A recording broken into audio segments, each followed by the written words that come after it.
agnostics, long-haired weirdos, short-haired weirdos, vandals, hooligans. The government, hug the government, love the government, hug the government, love the government, hug the government. Welcome to The Politics Guys, a place for bipartisan, rational, and civil debate on American politics and policy.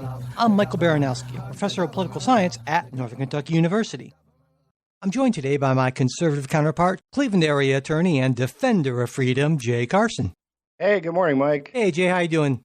It's been a tough week defending freedom, but I'm hanging in there. Well, that's good. I had a rough week myself, but I've been looking forward to talking with you and see how much freedom you can defend today in the next few hours. So we're going to be talking about a bunch of things this week. Of course, the Ketanji Brown Jackson confirmation, update on what's going on with Russia, Amazon's first ever union, the Biden administration, and Title 42, that immigration thing, the plan to disqualify a number of Republicans as insurrectionists, and maybe some listener questions and comments as well. And we're going to get to all of that in just 1 second.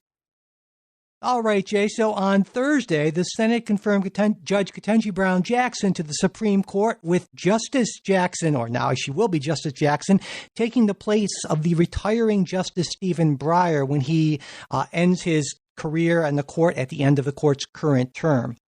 And the vote was 53-47, with Republicans Susan Collins, Lisa Murkowski, and Mitt Romney joining all 50 Senate Democrats in support of Jackson. And it was actually the same outcome as for Jackson's confirmation to the D.C. Circuit Court this past summer, although Collins and Murkowski voted to confirm Jackson both times. But this time around, Lindsey Graham changed his yes to a no, and Mitt Romney moved from a no to a yes. And explaining his vote change to reporters, Romney said, in her previous confirmation vote, I had concerns about whether or not she was in the mainstream. And having spent time with her personally and reviewing her testimony before Congress, I became convinced she is in the mainstream. And then in a statement released later, Romney said, while I do not expect to agree with every decision she may make on the court, I believe that she more than meets the standard of excellence and integrity.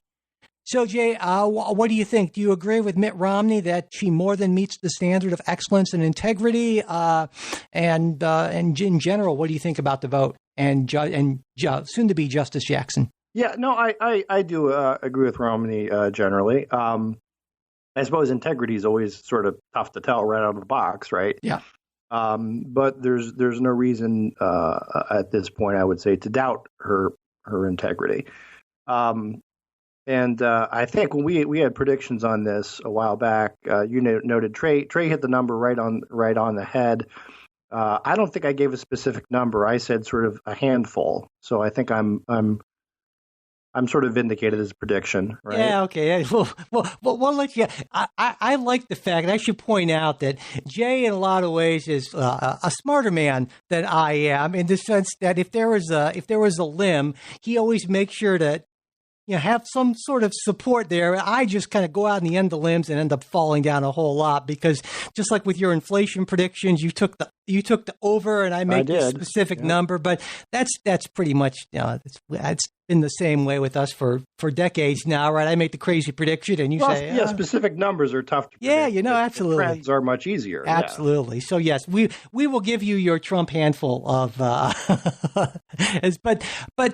I think that the surprising, so it sounds to me like you're saying that you might have actually joined Romney in voting for her, and even though certainly she's not the sort of person you would appoint to the court. It's one of those questions where, look, I didn't sit through all the testimony. Sure. I didn't read all her opinions. My default option, right, on these things. And again, there's always these weird questions about how would I vote, and I always point out that, listen, people, I've never been elected dog catcher to anything, so it's sort of immaterial. But my sense on these things is presidents ought to have get some deference to their nominees. That said, the Senate still has a job to do, and traditionally that job has been to ensure qualifications. That sort of added the ideological wrinkle, sort of added onto that in '87. I shouldn't say that was the first time, right? But that's the most recent time. So look, I think there are reasonable questions that one should ask of an aspiring justice regarding their theories of constitutional interpretation and what they think of certain cases, certain decisions, how they deal with precedent, when is it appropriate to overturn it, when is it not. Those are all good and reasonable questions. And she gave the answers that one would expect, and I can't tell how sincere she is in them, that she would apply the law as written. And there was some sort of this was weeks ago, right? But sort of a vindication for Scalia in that, listen, whether these democratically appointed justices believe this or not, they're certainly giving lip service to the textualist line.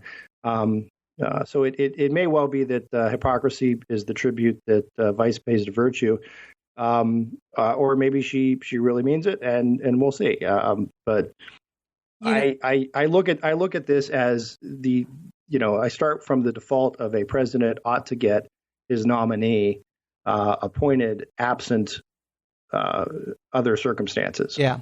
I that's, of course, where I start on this as well. I would think that the only sort of thing that if someone argued that it gave them pause, that I would maybe consider potentially at least worth considering is that saying that, well, she's only been on the appellate court since the summer of 2021, and therefore I feel like there's not enough of a record for me to go by, and so forth. And that, I still don't know. No, if that would have been a reasonable argument, I think. Let's put it this way: I think some of the attacks on her, if you want to call them attacks, and some of them were, calling her support of pedophiles. No, and but that look, sort of thing.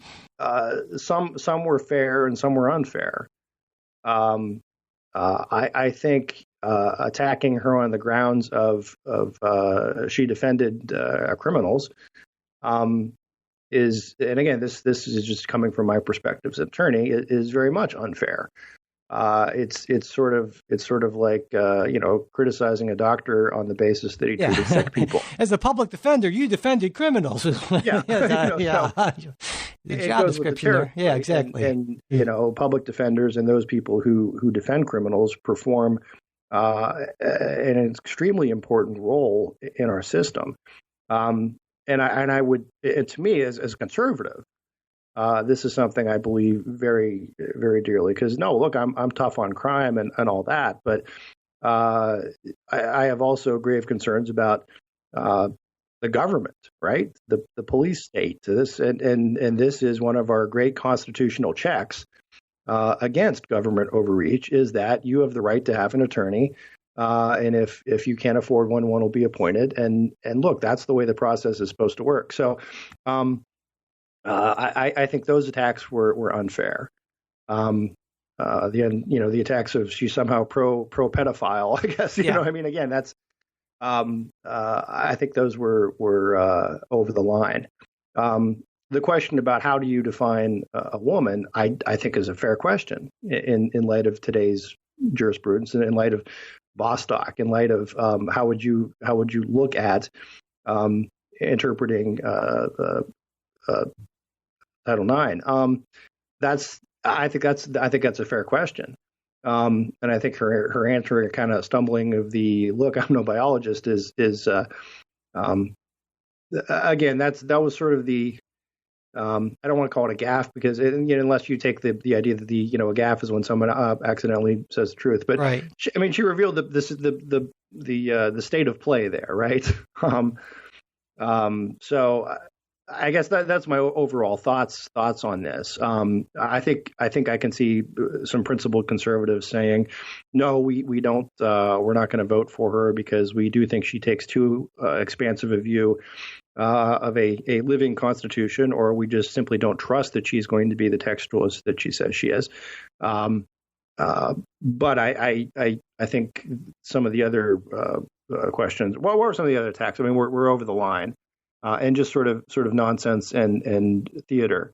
So yeah, nonsense and theater, I think, is a great way to describe the majority of what happens at the Supreme Court nomination hearing, certainly, which is why I feel like were I in that position, I would hope I would lean far more heavily on the judge's previous record as opposed to what they were coached to say, during this kind of media circus sort of thing. Yeah. And now there is a little bit of an interplay in there, too, right? If you have a judge who has been on the court for a longer time, and there was more of a record to say, sure, in X, you wrote this, what do you mean by that? Does that principle apply in this situation? And that kind of stuff, right? There's obviously always this tension in appointing Supreme Court justices, because that was really sort of Robert Bork's problem, right? Is he wrote too much. Yeah. Absolutely. There was too much of a history. He wrote too much, and he wrote things that were, that were certainly, in some ways, out of the mainstream. They were very blunt in many cases. It was, man. Yeah, exactly. So yeah, if someone asks you, well, what does the Ninth Amendment mean, and you say, well, I don't know. I don't think anyone really knows. There are many interpretations of the Ninth Amendment, and all of them are really pretty good. Yeah. So yeah, but this, again, this doesn't really change much of anything. Of course, it creates an opening on the D.C. circuit, but Joe Biden's just going to appoint somebody who's very much like Judge Jackson, and that circuit actually will have that 7-4 Democrat appointee advantage, and that's actually a pretty big deal given the importance of the D.C. circuit, right? Yeah, very much so. All right. Well, let's move on and talk about Russia. This week, of course, as everyone knows, probably the strongest evidence yet we've seen of Russian war crimes emerged after Ukrainian forces liberated the town of Bucha. And Biden administration officials have said that this is very much in alignment with that broader Russian policy of inflicting terror on the Ukrainian population. And as we would expect, Russia has not only denied committing any atrocities, but has made the claim that the evidence of atrocities was staged after Russian troops withdrew, which is a claim that hasn't stood up to really even cursory investigation. And this has led to a new round of sanctions targeting Russian banks, families of top Russian officials, including dictator Putin, and a ban on any new U.S. investment in Russia. The U.S. sanctions also include a ban on Russia making debt payments with any funds under U.S. jurisdiction, which may force Russia to choose between draining its dollar reserves held in the country or defaulting on its debt. The EU also applied additional sanctions on Russia, which target Russian banks and Putin's daughters and other family members, or top family members, and a ban on Russian coal imports, which prohibits any new coal contracts to be signed and bans any existing imports starting the second week in August. And this is estimated that it will result in around 8 billion euro, which is around 8.7 billion US dollars loss of revenue per year for Russia. And in addition, it now appears that Finland and Sweden may be applying for NATO membership in the coming months, because since Russia's unprovoked invasion of Ukraine, public support for NATO membership in those two countries has risen significantly. And if they do join NATO, and it's seen as likely that there'd be essentially they'd go in together, one right after the other, that land border between NATO countries and Russia would more than double in size. Russian officials have said this would result in Russia rebalancing its military forces, but they wouldn't see it as the sort of existential threat that might trigger the use of weapons of mass destruction. So, Jay, that's good to hear. Yeah, it is good to hear. Well, but aside from that, what are your thoughts on this week's developments? Maybe let's start with the atrocities and the sanctions that kind of came after those. I think, as I've said the last couple of weeks, I'm a big believer in these things in moral clarity. And while there's certainly the argument of, boy, it'd be good if we could provide Putin an off ramp or something somehow to defuse this, get him out. I don't think you can let diplomacy. You can sacrifice this truth and moral clarity for diplomacy. So this is out there. The world is seeing it. You didn't mention what I thought was really sort of the startling event is that the UN has removed Russia from the UN Human Rights Council, which again, it's sort of you got to be really bad to get removed from the UN Human Rights Council. Yeah.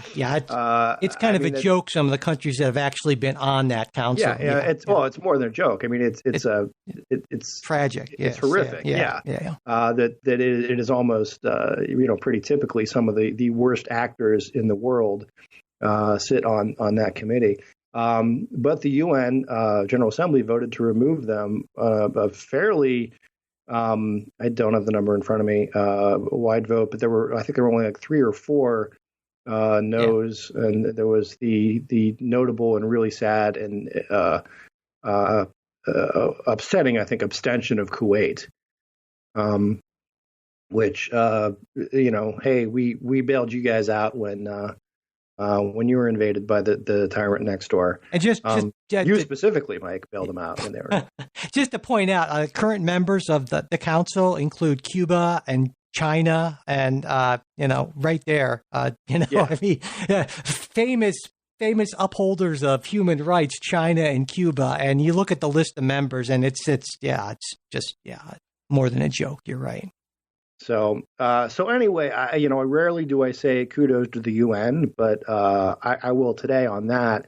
Obviously it's merely symbolic, and just sort of, as something of a joke comparing what the council, the committee is, but still it's some recognition of reality, and that there is a sort of fundamental morality here that we need to look at when we talk about human rights. So I guess I'm not saying to be overly hawkish, but I think it's entirely right and appropriate that we call these atrocities war crimes and label them for what they are, and see that the world knows about it. Yeah, I mean, I certainly agree. I'm of two minds, not really two minds, or two things that occurred to me when I, like so many people, saw the evidence from Bucha. And for one, it occurred to me, this is the sort of thing that can happen, or almost invariably happens, I guess, in some instances, where you invade a country and you're involved in urban warfare against a civilian population that is, resisting, right? And if you have troops that are poorly trained, poorly led, the probability that bad things will happen goes way up. But that's one thing, right? You say, well, do you think it was a poorly trained, poorly led situation, or I think it's both. Much more of the opinion I think it's both. It's both. Yeah. It's poorly trained, poorly led folks. And so if people are, throwing things down at you, shooting at you from whatever, there are civilian casualties and you engage non-combatants. But that's one thing. And that's not okay either. But there's a big difference between that and mass torture, rape, and execution of civilians, and that's a whole other level of war crime here. Now, the word genocide has been talked about, and some people would say, well, it just, that cheapens the sort of meaning of the genocides that we saw in the 20th century, or the attempted genocides. But it seems to me, giving it some thought, if you think about, well, genocide is sort of the any attempt to destroy a culture or a people or something like that. Well, you can certainly argue that what Putin is trying to do is to destroy Ukraine as a culture, and so I'm okay with calling it that. Actually, I've kind of come down on that end. So I was wondering what you thought about the genocide thing. I wouldn't say genocide, but I don't want that to be interpreted in any way to belittle these atrocities, right? Sure. Or say that is somehow morally less bad than genocide. I think it's different. I think it's just I'm just kind of parsing the words differently, right? I think these are murders, they're war crimes. And I guess maybe I'm just thinking too lawyerly, right? Whereas, in the Holocaust, there was the direct intent to say we are going to exterminate this race of people. Where to me, this looks more like this is a war and we're killing civilians.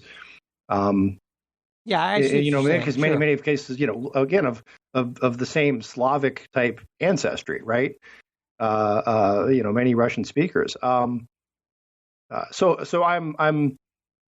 I'm hesitant to put that genocide label on there because I do think genocide is something specific and thankfully rare.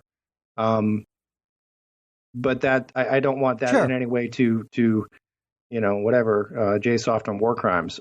Do you think that anyone's ever going to actually be called, anyone of significance is ever going to be called to account for these war crimes? Maybe. Look, I mean, it depends on how things go. See, I think it's unlikely. I think that generally speaking, it might be unlikely in the near future. But I mean, if you remember, some of the people who perpetrated genocide in the 20th century were on the run for a while, but eventually they were caught and tried. So I wouldn't say it's impossible. Do I think that the UN, as it's constituted now, will take this up, or that the International Criminal Court will take this up? Which again, the International Criminal Court, that's a whole other story. But at some point, does a free Ukraine maybe catch some of these guys and try them and execute them? I hope so. Yeah, I mean, yeah, absolutely. You know, if they're found guilty and with given due process and all that, I certainly hope so as well. Though I think that probably the real effect would be just to simply limit circumscribe the travel options of some of these people for the rest of their lives, basically. And but again, and that's the thing. If they ever leave Russia and they go to some place where they can be arrested and then extradited by a free Ukraine. That's kind of the situation I'm envisioning, as opposed to an international tribunal. Yeah, and moving on to the Finland and Sweden and NATO thing, it blows my mind because even 2 or 3 months ago, healthy majorities of folks in both those countries were against that, and there was really even no serious consideration of that. And now it looks like it's, I won't say a done deal, but it looks like a very strong possibility, and it just makes you think that wow, it's hard to imagine an outcome that is more at odds with what it seemed like Vladimir Putin wanted than exactly what he is getting. I cannot think of a more colossal strategic miscalculation by a world leader in recent memory, in generations perhaps, than what we've seen with Vladimir Putin here. Short term, I think so long as the West keeps up the effort. Yeah, and if his calculation is that eventually we'll lose interest as this gets bogged down or something, I'm hoping. I mean, that's probably what he's betting on. I'm hoping he's wrong. Time will tell. But this does, I think, have a different feel to it than other Russian military adventures, right? Yeah, absolutely. And so, yeah. Well, I am sure that we have. Well, yeah. Any other thoughts on what went on in Russia, Ukraine this week before we move on? Well, not really. Other than to say that the Russians are making this more and more difficult for the rest of the world to give them any sort of diplomatic off ramp. Yeah, absolutely. If that's the idea that look, maybe we can settle for we get part of the, but again, bombing civilians as they were trying to flee. Right.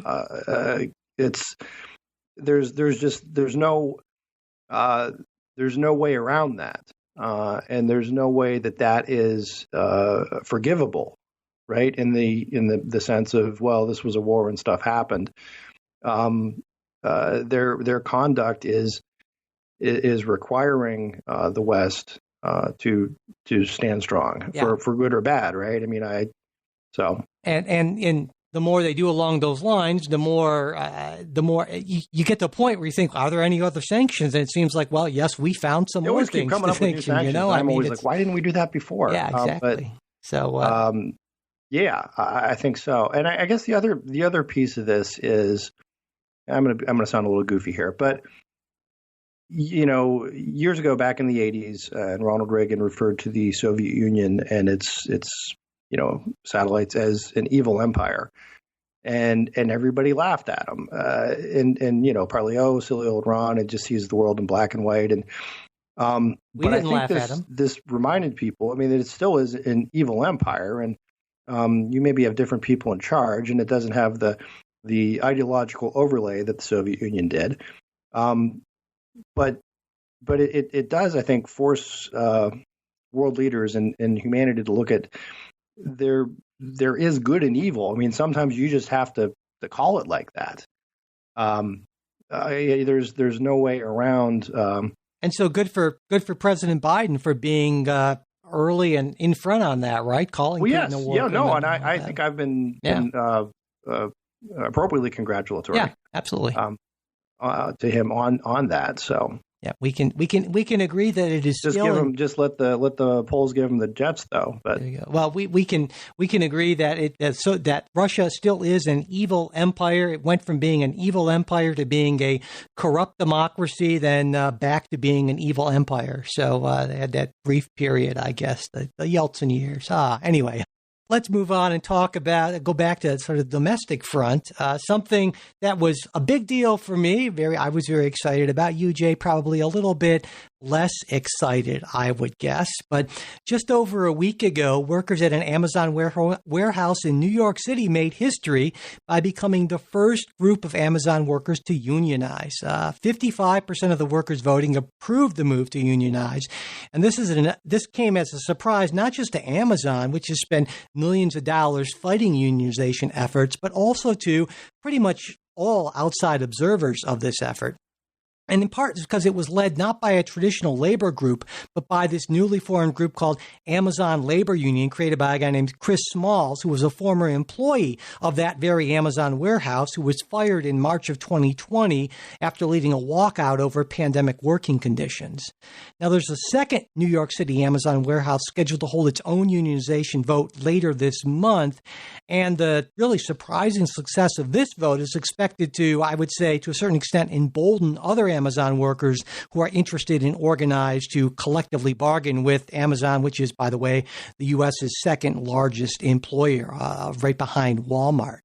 Now, Amazon is challenging the results of the vote. They're accusing the union of threatening workers, and it's a claim that labor experts say will be difficult to support sufficiently to withhold certification of the vote by the National Labor Relations Board, which is the next step. So, Jay, what do you think about this? How big of a deal is it? I think it's a fairly big deal. We'll wait and see how this plays out in, for example, Amazon locations in the South, right, which are much more anti-union to unions. There's also an interesting dynamic. I think we pointed this out in the last time there was one of these votes, in that there is such a high turnover in Amazon employees. You can have a vote one time, they can have a vote 3 months, 6 months later, and really kind of get startlingly different results. So that this thing could always be sort of in motion. The other thing that strikes me is a little. This is just my, looking at the great, the invisible hand of Adam Smith, and perhaps this may save retail brick and mortar, right? Well, I'm sort of kidding, but I'm also not kidding. The convenience of Amazon is that, look, you could get whatever you want delivered pretty quickly for more or less the same price as you would buy it at whatever your local store would be, but without the hassle of having to go out. As those prices increase, and with unionization, prices will increase for that delivery, and times to get those deliveries will take longer, and they will. Well, you don't know that times will take longer. Now, prices, you're making some assumptions here. And actually, there have been some folks who've crunched numbers on this. Morgan Stanley, a really reputable firm, they did an analysis of this, and they found that for every 1% of Amazon's frontline workforce, that's the warehouse and other folks like that, so non-executives, for every 1% that unionize, they calculate that would result in around $150 million more in annual operating expenses expenses for the company. And so to give you a sense of what that means, in 2021, Amazon's operating expenses were $445 billion. So every 1% is 0.0337% more in annual operating expenses. Put it another way, if 100%, if all of Amazon's frontline employees were unionized, which obviously won't happen, that would translate into roughly a 1/3 increase in annual operating expenses, according to this analysis. So I just wanted to kind of put some numbers on that. So certainly there's a point at which, and all of these increases, just like with any employer, all of these increases aren't necessarily directly passed on to customers. Companies, obviously they'll eat some of them in lower profits depending on the competitive conditions and that sort of thing. But certainly you're right that a certain percentage will move over to customers. And from my point of view, I'm okay with that. I'm willing to pay a little bit more for the things I get on Amazon every day if it means better working conditions and better pay for those workers, and oftentimes in very grueling, difficult, dangerous jobs. And so I think this is a good thing, and I hope there's a whole lot more of it. Well, good on you. And I mean, look, I would agree. We have laws in our country that give workers the right to unionize. My take tends to be, in many situations, that's not a decision I would make if the vote were put to me. If you're asking me how I would vote, but some of these places will unionize, and it will spread, and we'll see what happens. And I think it may. Over time, again, I don't think this happens overnight, and especially not with the unionization of one warehouse in New York. But it's going to have an effect, and there are going to be people who are not willing to pay the higher prices when they can get the same thing, cheaper, quicker, just down the street. Sure, and you made that point about. And I'm like, so do you order a lot of stuff from Amazon? Oh my God, yeah, yes. Pretty much our life is ruled by Amazon. Absolutely, See, I do not. Yeah, no, Amazon comes multiple times per week. We have a subscribe and save list that is just absolutely ridiculous. Absolutely. Amazon is an enormous part of our lives. You've been supporting this slave labor stuff for years now. Yeah. I mean, well, not slave labor, but yeah, absolutely. But yeah, when you I'm just curious if that's sort of a conservative liberal bent, and because I order stuff from Amazon sometimes, right? It tends to be sort of like for Christmas, I'll get an Amazon gift card, and then I'm like, oh, okay, well, I guess I'll find something. Oh God, no, that's you're the weird one there. Something that is weird and hard to find, various boat parts and stuff like that sometimes I need. Like, you are definitely out of the mainstream on that. Yeah, I think. I guess so. But that's not surprising. You're out of the mainstream on a lot of stuff. No, basically, Amazon has replaced Target and all kinds of other things in our lives that we used to go out and because it's both cheaper and it's delivered to your door. So, and there was a case where a few years ago I needed a 60-pound dumbbell for reasons we won't get into, but it was actually less expensive for Amazon to deliver it to my door than it was for me to go to Dick's Sporting Goods and pick it up myself. And that's just nuts, isn't it? So I'm okay with paying a little bit more, like I said, for that.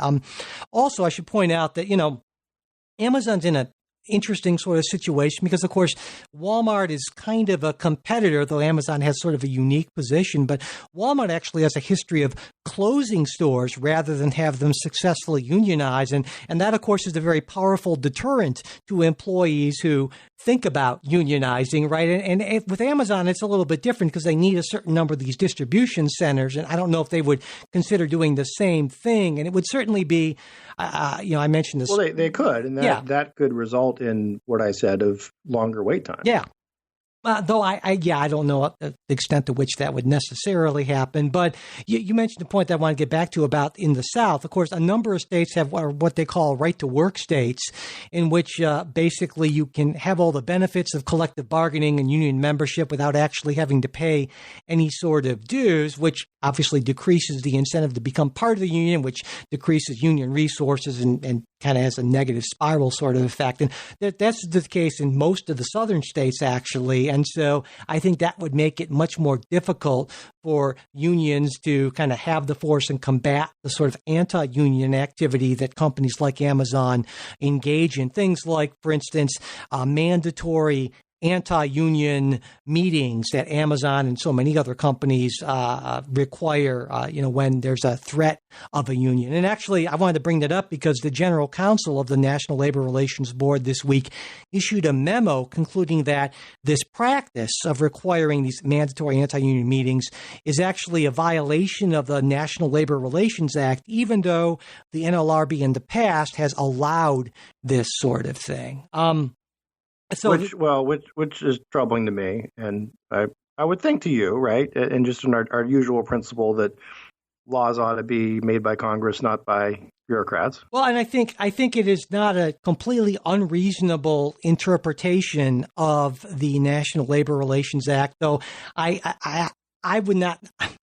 I'm a little, I'm not a full steam ahead kind of person on this sort of thing, and also I think even if it is upheld, and I don't think this interpretation would end up ultimately being upheld by the courts, I think the practical effect would probably be small. Because if you think about it, most employees would still probably attend non-mandatory meetings because, number one, a lot of folks just don't want to be seen as a troublemaker. Like, why isn't Johnson at the meeting? I don't know. And not only that, but it's paid time away from work, right? And so it's like, well, I could be loading boxes, or I can go to this meeting about the union, and I hear they have donuts. Hey, exactly I'm there, right? So, I don't know if it's. I'm a little bit. I don't know how much those meetings move the needle. Yeah, I suppose it depends on each different workplace and industry, right? What you're talking about. But I think a lot of people sort of come in with the sense of where they are on this, and are probably not extremely swayed by the meeting. It does give employers the chance to address and sort of give counterpoint to statements that the pro-union folks are making. So I think it balances the playing field there a little bit. But I don't know that. That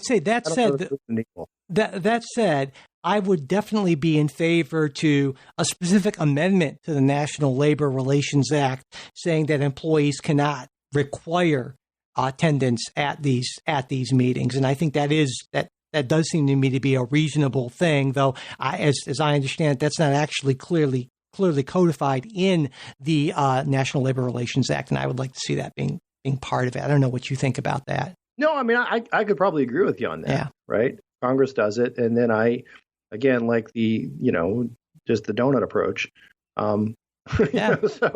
Yeah, I think there are plenty of ways to get people to come to those meetings exactly for that sort of thing, And I think the idea here, right, is that in theory, both sides should have some sort of fair way to make their case, essentially, and that can be, there are always on these things questions about intimidation, and honestly, I find it hard to believe that it doesn't happen on both sides, right? You've talked about union intimidation, and I've talked about employer intimidation, and I think when the stakes are this high for both sides, there are always going to be some people who push beyond what is okay. And that's the question then becomes, is it widespread enough so that it would actually alter the results of the thing, right? Because I don't think there's any way you can have this sort of a process where there's where nobody feels threatened or intimidated, at least to some extent.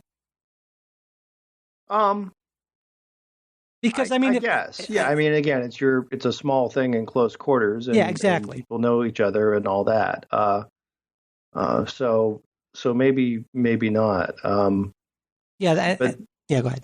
But there's a line between social pressure and then intimidation. Yes, exactly. And so saying, Rocco's gonna come over to your house, and that sort of thing. Yeah, that obviously does kind of cross a line there. So my prediction on this is that we are going to be seeing more unionization efforts, and I think some of them plenty of them will still fail, but I wouldn't be surprised if a few years from now there's, a few percent of Amazon's workforce that's actually unionized, though I would be kind of stunned if any time in the near future it's anything more than, say, like 5-10% of their frontline workforce. What do you think? I'm going to guess that it gets a little bit bigger than that. Really? Okay. You know what I would have to know, and this is the fact that I don't know, is where all the warehouses are. Right. Sure. Right. Show me a map, and then, as you said, look at things like right to work and so forth.